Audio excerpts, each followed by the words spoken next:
The drifting ship approached the blue world in silence. Its hull carried scars from weapons used by hostile fleets, and its engines pulsed with uneven light. Inside that wounded vessel, the last survivors of a broken people waited for an answer they feared might never come. Their leader, a woman named Myra, stood at the central screen and watched the planet grow larger. Her clan had lived through fear, through exile, and through a long journey that seemed cursed from the beginning. Now she wondered if the world before them would be the end, or the beginning. The clan had once lived under bright suns in a far corner of the galaxy. They were known for building intricate machines, for weaving light into weapons, and for shaping cities that rose like silver forests. Yet the wider galaxy had not welcomed them. Mira remembered the day the Council of Worlds cast its vote. The Council had said her people were too inventive, too independent, too unpredictable in their designs. They were branded a threat, even though they had harmed no one. The vote pushed them out of every alliance, denied them every trade route, and forced them into the emptiness between stars. The exile came with storms of fire as rival fleets attacked their colonies. Entire families vanished in minutes. Mira carried the memory of those flames in every breath she took. Her ship had once been one among many. Now it was the last. The others had been lost to pirates, or to starvation, or to the frozen silence of space. Mira had kept her ship moving through her own stubborn refusal to surrender. She knew that her clan looked to her for strength. She could not show them fear. Yet fear lived behind her calm voice every moment. Beside her, an elder named Varro studied the screen. His eyes, once bright with invention, now held the weight of too much loss. He pointed toward the blue planet. He had been the first to detect the faint broadcasts the world sent out. Those broadcasts were old songs, greetings, and bits of coded messages that drifted like gentle waves. They came from a young species that called itself human. From what little Varro had learned, the humans were curious, stubborn, and full of contradictions. They built machines that were crude in some ways, yet brilliant in others. They joked even during danger. They fought fiercely when pressed. Myra hoped they would show kindness too. The ship shuddered as the engines dimmed. They were running on their last reserves. Myra opened a channel and sent a single message toward the blue world. The message was simple and spoken without pride. It said that her people had been cast out and sought a place to land. It said that they asked for mercy, not privilege. It said they carried no weapons beyond what they needed for survival. Then Myra waited. The reply came in a voice that surprised her. It was warm, calm, and steady. The voice belonged to a human officer named Daniel. Myra was grateful that his name was simple and easy to pronounce. Daniel said that Earth had received their message. He said Earth had no authority to judge them based on the decisions of distant worlds. He said Earth believed in hearing the truth from those who lived it. He invited them to land at a remote coastal base where aid could be given. He warned that there would be checks for safety, but promised they would be treated with fairness. Mira listened closely to every tone in Daniel's voice. It carried honest resolve. She felt a weight lift from her chest. She ordered the ship to follow the guidance signal from Earth. As they entered the atmosphere, the ship's surface glowed with heat. The engines fought to keep the descent steady. The clan held on to their stations and whispered their hopes. When the world's winds wrapped around the hull, Mira felt something strange. She felt life again. The ship landed on a long stretch of reinforced stone near wide blue waters. The base was modest with tall towers, radar dishes, and lines of humans in simple uniforms. The people did not carry heavy weapons.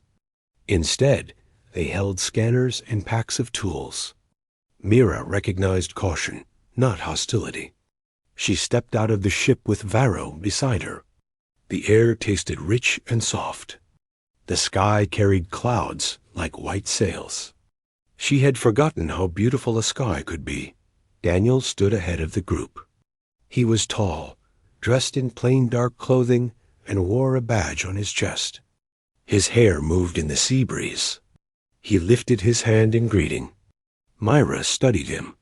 Humans were shaped like her people in some ways, though stockier and more varied in color. Daniel's expression was sincere. He bowed his head slightly in respect. Myra returned the gesture. Daniel welcomed them and introduced the gathered team. He spoke clearly, explaining the process. The humans would scan the ship for dangerous materials. They would also offer food, water, and medical help. Mira was surprised by the efficiency of the human crew. They worked quickly, but remained gentle. They treated her people not as invaders, but as travelers who had suffered. Vero watched the human tools with interest. He whispered that they were simple yet clever. He pointed out how the humans used familiar physics in ways her clan had not considered. Mira encouraged him to share his thoughts with the humans when the moment was right. Varro smiled for the first time in many cycles. Daniel guided Mira to a shaded area near the water. He asked about their history. Mira told him the truth. She explained the vote, the exile, the fleets, and the long journey. Daniel listened without interrupting. His face showed empathy, but also anger at the injustice. He said Earth had never been invited to join that Council of Worlds. He said humans had long suspected that the Council favored only its own allies. He told Myra that Earth knew what it felt like to be dismissed by stronger powers. Mira realized then why his voice had carried understanding. Humans had built their place in the galaxy through effort, not privilege. They respected struggle because they lived it. Later, the humans prepared a large open area with tables of food. They invited the clan to join them. Mira hesitated, unsure whether her people would accept the unfamiliar meals. Daniel reassured her that the humans had consulted their scientists to avoid harmful ingredients.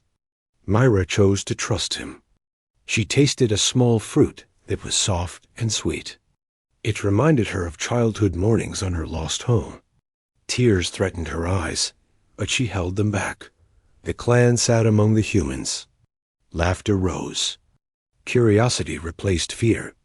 Varro showed a young human engineer how one of their light tools functioned. The humans' amazement was clear. Soon others gathered to watch. Mira saw hope forming between the two groups. She saw hands reaching across gaps that once seemed wide. As the sun lowered toward the sea, Daniel approached Mira again. He told her that Earth's leaders had met and discussed the arrival of her people. The leaders wanted to offer something more than temporary refuge. They wanted to offer a home. Mira did not understand at first. Daniel explained gently. Earth knew that the clan had nowhere to return. Earth also knew that the galaxy had treated them unfairly. So Earth offered them settlement rights. The clan could live near the coast and help build new centers of learning. They could share their technology. They could rebuild their culture without fear of attack. Myra felt the world shift under her feet. She had expected at best a small mercy, a short shelter, a quiet farewell. She had never imagined an invitation to belong. The clan had lived in exile so long that the idea of welcome felt unreal. She asked Daniel why Earth would offer such generosity. Daniel answered without hesitation. He said that Earth believed every exiled people deserved a chance to rise again. He said humans did not judge the clan for the lies told by the Council of Worlds. He said Earth wanted to stand for justice, even if others did not. Mira lowered her head, overwhelmed. For the first time since exile began, she felt strength return in waves. She thanked Daniel with a steady voice. She said her people would honor the trust Earth offered. Daniel smiled and placed his hand over his heart in a gesture of respect.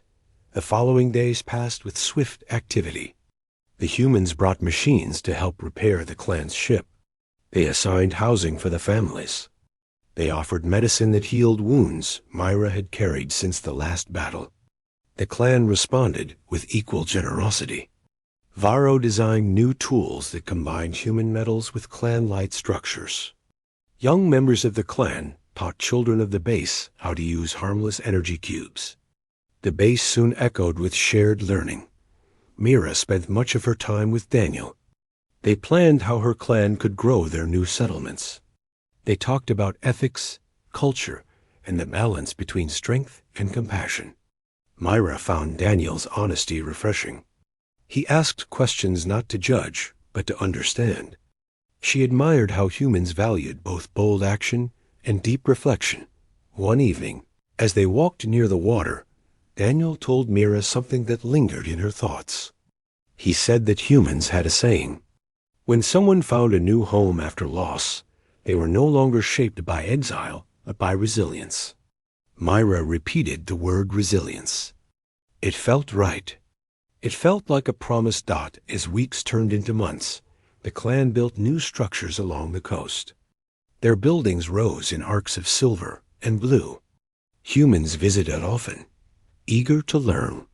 Earth leaders held ceremonies to welcome the clan officially. Myra stood beside Daniel during one of these events. She addressed the gathered crowd with steady confidence.